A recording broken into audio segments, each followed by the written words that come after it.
বিএনপির রাজনীতি তো হচ্ছে বিনিয়োগের রাজনীতি। বিনিয়োগের মাধ্যমে যে উন্নয়ন হবে সেটা হচ্ছে সাস্টেইনেবল উন্নয়ন, এবং এই জন্য দেশি বিদেশি বিনিয়োগের প্রয়োজনীয়তা অত্যধিক।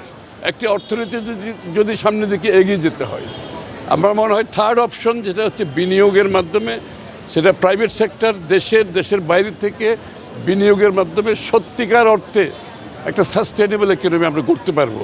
এই জন্য আপনারা জানেন আমরা বিএনপির পক্ষ থেকে আমরাও যখন ক্ষমতায় এসেছিলাম তখন 91-এ একটা বিশাল এরকম ইনভেস্টমেন্ট সামিট করেছিলাম সোনারগাঁও হোটেলে।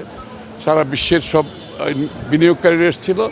তবে আমার মনে হয় আজকের এই উদ্যোগটা ভালো উদ্যোগ, এবং এটা আগামী দিনের সামনের দিকে আমরা কিন্তু এগিয়ে নিয়ে যাব। এমন না যে এটার উদ্যোগ শুরু হয়েছে, আমাদের দেশে তো সরকার পরিবর্তনের সাথে সাথে উদ্যোগ বন্ধ হয়ে যায়, আমাদের উদ্যোগ বন্ধ হবে না। আমরা এই উদ্যোগকে আরও সামনের দিকে আরও কীভাবে বড় উদ্যোগের মাধ্যমে দেশের অর্থনীতিতে, যেটা বিএনপির রাজনীতি হচ্ছে আপনি অর্থনৈতিক উন্নয়নের রাজনীতি, বিএনপির রাজনীতি হতে প্রাইভেট সেক্টর লেড গ্রোথ, এই এক্সপোর্ট লেড গ্রোথ, আপনার পলিটিক্স অফ প্রোডাকশন অর্থাৎ উন্নয়নের রাজনীতি, অর্থাৎ বিনিয়োগের রাজনীতি। সুতরাং আমাদের জন্য এটা খুবই গুরুত্বপূর্ণ, এবং এটাকে আমরা সামনের দিকে এগিয়ে নিয়ে যাব।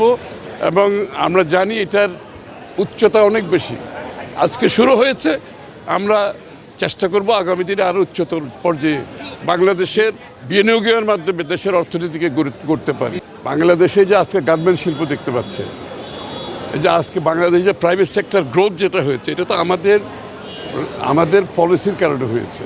বাংলাদেশ অর্থনৈতিকভাবে যেখানে এসছে, আমরা যখন বিএনপি ক্ষমতা ছাড়ি আজ থেকে 21 বছর আগে 7.06% গ্রোথ তখন বাংলাদেশে, এবং সেই দ্বারা অব্যাহত থাকলে বাংলাদেশ তো আজকে 10%-এর উপরে গ্রো হওয়ার কথা, কিন্তু বিগত দিনগুলোতে আমরা দেখেছি এটা নষ্ট করে দেওয়া হয়েছে।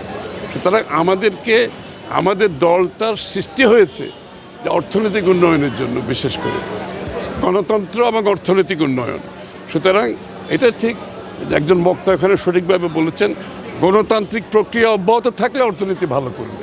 সুতরাং আমাদেরকে গণতান্ত্রিক প্রক্রিয়াকে অব্যাহত রাখতে হবে, গণতান্ত্রিক প্রক্রিয়া শুরু করতে হবে। সুতরাং সেটা অবশ্যই একটা নির্বাচনের মাধ্যমে, নির্বাচিত সরকারের মাধ্যমে গণতান্ত্রিক অর্ডার ফিরিয়ে আনতে হবে, এবং সেইখানেই কিন্তু বিনিয়োগকারীদের বেশি কনফিডেন্স। তারা চায় যে একটা এখানে ডেমোক্রেটিক অর্ডার কন্টিনিউ করুক, তখন তারা বেশি কনফিডেন্স পায়।